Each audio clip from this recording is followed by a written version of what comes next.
ये आज जो मैं आपको सुनाने जा रहा हूं, ये सब माता पिता ध्यान से सुने, और वो लोग भी सुने जिनके बच्चे नहीं, क्योंकि उनके पड़ोस में बच्चे हैं, उनके आसपास बच्चे हैं।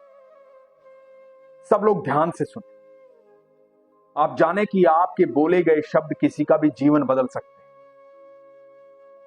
लेकिन सबसे पहले ये बच्चों पर लागू होता है, क्योंकि बच्चे हमारे देश का, हमारी दुनिया का भविष्य। ये प्रसंग ध्यान से सुनिएगा और समझिएगा इस प्रसंग को। हरे कृष्ण दोस्तों, मैं हूं अनुज शर्मा। एक बार एक बड़ा सा होटल था।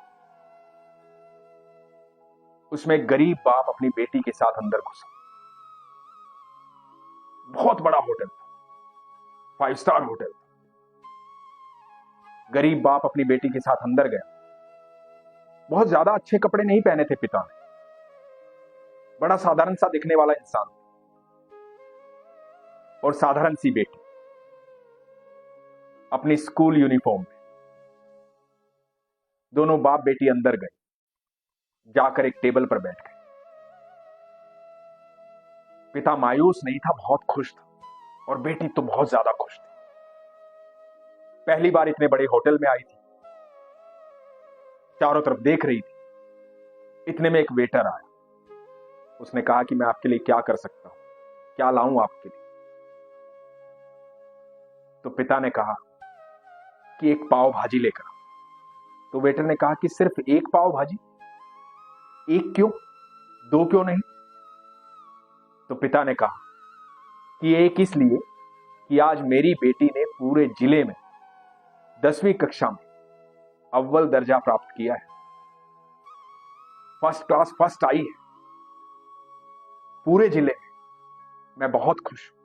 मैंने इसे कहा था कि जब तू पूरे जिले में फर्स्ट आएगी तो मैं तुझे तेरी मर्जी की जगह पर पाव भाजी खिलाऊं। उसे आपका ये होटल बहुत पसंद है, तो मेरे पास इतने ही पैसे हैं कि मैं एक पाव भाजी अपनी बेटी को खिला पाऊं, तो आप इसके लिए एक पाव भाजी लेकर आइए। वेटर ने कहा कि ठीक है। वेटर के मन में एक अलग भाव आया।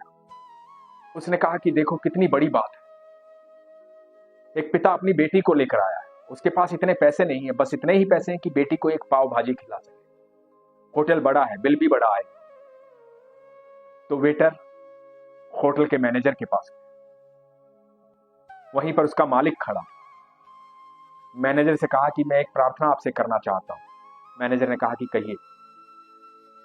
तो वेटर ने कहा कि मैं चाहता हूं कि वो सामने बाप बेटी बैठे हुए, उन्होंने एक पाव भाजी ऑर्डर की।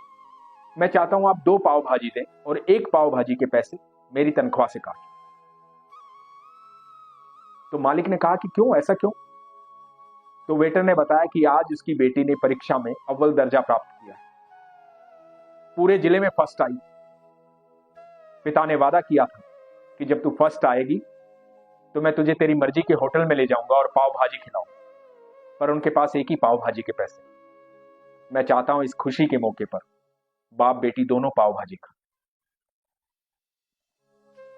तो मालिक ने कहा, अरे वाह, तेरा इतना अच्छा भाव है, तो सुन, उनके लिए 2 पाव भाजी बनवा, 2-4 पैक भी कर दे, और साथ में 4-5 मिठाई के डब्बे भी दे दे। उनको बोलना ये तो सारे जिले के लिए गर्व की बात है कि आपकी बेटी ने जिले में प्रथम स्थान प्राप्त किया है। ये तो हम सब के लिए गर्व की बात है, तो इस खुशी को आप अकेले क्यों मनाएंगे, हम सब मनाएंगे। वेटर बड़ा खुश हुआ। बाप बेटी के लिए पाव भाजी लेकर गया, मिठाई के डब्बे लेकर गया, कुछ पाव भाजी साथ में बांधी। पिता ने कहा कि ये सब क्या है, इतने पैसे मेरे पास नहीं है, मुझे एक ही पाव भाजी चाहिए। वेटर ने बताया कि नहीं, सिर्फ आपकी बेटी प्रथम नहीं आई, पूरे जिले की बेटी प्रथम आई। ये हमारे लिए गर्व की बात है कि आपकी बेटी ने अव्वल दर्जा प्राप्त किया है। ये हमारे लिए भी तो खुशी की बात है। हमारे मालिक ने कहा है कि आप मिठाई लेकर जाएं, पूरे मोहल्ले में बांटें, क्योंकि ये हम सब की बेटी। पिता की आंखों में आंसू आ गए। बेटी बेहद खुश हुई। वो दिन पिता की जिंदगी में उत्सव का दिन था, और बेटी की जिंदगी में भी वो दिन उत्सव का दिन था। बड़ी धूमधाम से वो दिन मनाया गया। समय बीतने लगा, बेटी बड़ी हो गई। हमेशा परिणाम अच्छे आते थे। जब बड़ी हो गई तो कलेक्टर के लिए चुनाव। काफी समय बाद ऐसा समय आया, वो कलेक्टर बनकर अपने ही शहर में वापस आया। उसका तबादला वहां। जब उसका तबादला वहां हुआ तो उसने अपने कर्मचारियों को कहा कि जाकर के उस होटल में कह दो कि आज मैं खाने के लिए वहां आऊं। कर्मचारियों ने जाकर के कह दिया कि आज कलेक्टर साहिबा आपके यहां खाना खाने आई। यहां होटल में तो हड़बड़ी मच गई, कलेक्टर साहिबा आ रही। तैयारी होने लगी, होटल को साफ सुथरा किया गया। होटल का मालिक भी वहीं था, मैनेजर भी वहीं, सब वहीं थे। कुछ देर बाद कलेक्टर साहिबा आई, कई गाड़ियों के साथ, कई कर्मचारियों के साथ होटल में घुसी। जब होटल में घुसी तो मालिक हाथ जोड़कर खड़ा था। सब लोग स्वागत में खड़े थे। कलेक्टर साहिबा आई, बड़ी बात थी। खाने की टेबल सजाई गई थी। कलेक्टर साहिबा टेबल पर बैठी, मालिक को बुलाया, उनको बोला कि आप भी मेरे साथ खाना खाइए और अपने पूरे स्टाफ को बुलाइए, हम सब मिलकर साथ में खाना खाएं। मालिक ने कहा कि नहीं, आप खाइए, मैम आप बैठिए, आपके स्वागत की तैयारी की गई, हमारा सौभाग्य है कि आप यहां आए। तो कलेक्टर साहिबा ने कहा कि नहीं, मेरा सौभाग्य है कि मैं यहां आई। यदि आप उस दिन मेरे पिता को और मुझे इतना प्रोत्साहन ना देते, इतनी प्रशंसा ना करते, आप अपनी बेटी मुझे ना मानते, तो मैं यहां तक कभी ना पहुंच पाता। आपने कहा था कि मैं सिर्फ मेरे पिता की बेटी नहीं, इस पूरे जिले की बेटी। आपको याद है जब मैं 10वीं में अव्वल आई थी, मेरे पिता और मैं यहां पाव भाजी खाने आए और आपने बहुत सारी मिठाइयां दी जिसे हमने अपने मोहल्ले में बांटा था। आपने हमारी जिंदगी को उत्सव कर दिया। आज मैं यहां तक पहुंची हूं तो उसमें आपका बड़ा योगदान है। आपकी वजह से मैं यहां पहुंची, इसलिए आज के दिन को उत्सव की तरह मनाएं। हम सबका उत्सव है। ये सिर्फ मेरी नहीं, आपकी सफलता है, आप सबकी सफलता है। दोस्तों, जब भी कोई बच्चा अच्छा कार्य करे, अच्छे कार्य में अग्रसर हो, हमेशा उसका प्रोत्साहन कीजिए। सब बच्चे एक जैसे होते हैं, ईश्वर के घर से बिल्कुल एक जैसी बुद्धि लेकर आते हैं।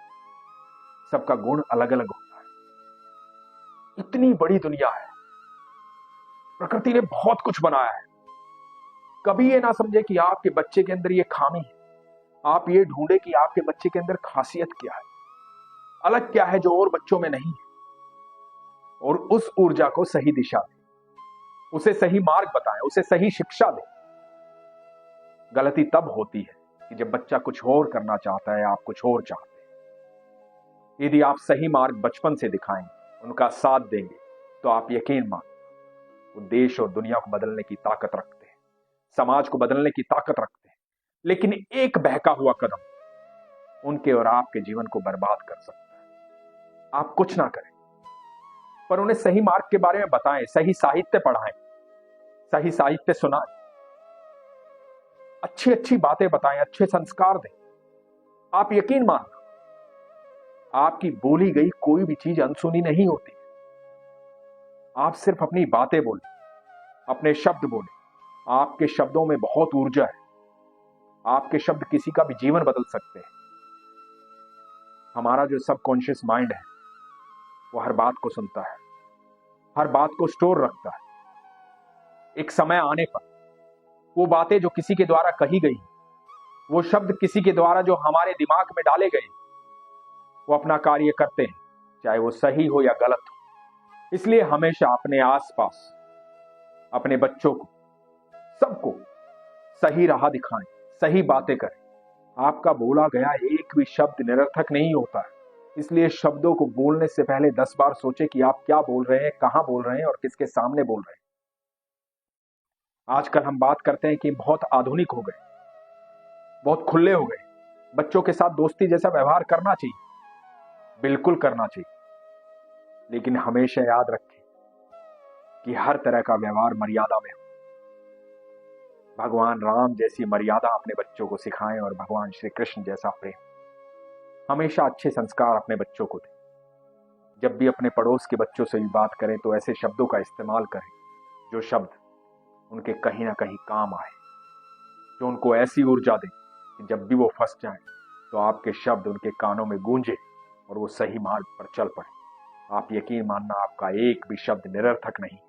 अपने बच्चों के भीतर विश्वास पैदा करें। इसलिए हमेशा आपसे कहता हूं, अपने विश्वास को मजबूत रखें, अपना ख्याल रखें। हरे कृष्ण।